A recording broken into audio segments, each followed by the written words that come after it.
So if we're to believe Peyton Reed and him teasing what's to come in Ant-Man 3, it sounds like one of the villains that was set up in Ant-Man 2 will actually have a role in the third film, which obviously is kind of a no-brainer, but this might also connect him to some of the other things being set up in the MCU and the first Ant-Man film.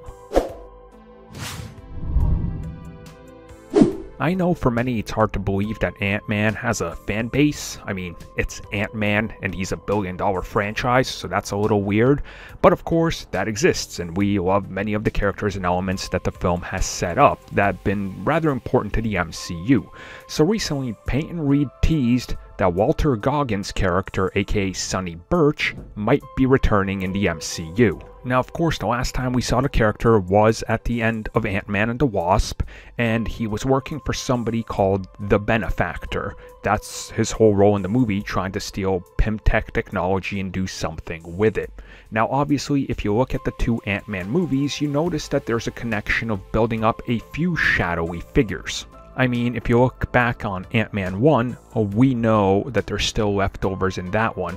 We know that one of the people that was working for Yellow Jacket that was there checking out the technology was directly connected to the 10 Rings. We also know that they had connections to Hydra, and if you look at Sonny Burch, we know that he's working for a yet-to-be-revealed character, whoever the Benefactor is. Now, obviously, there's been plenty of rumors on who this could be, but we don't have any solid leads.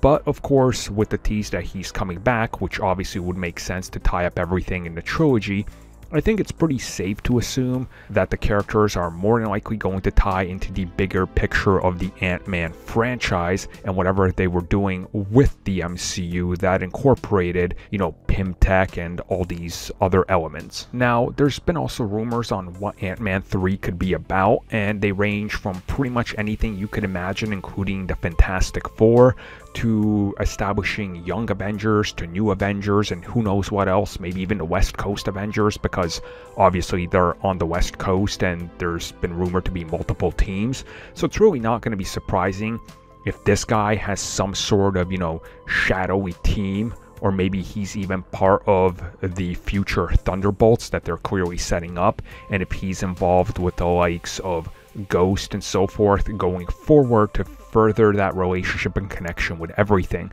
I guess only time will tell, but the director teasing that the actor is more than likely coming back hints towards a, pretty big reveal, I would say, considering they're very keen on keeping all these secrets related to who these characters are working for 2 movies now.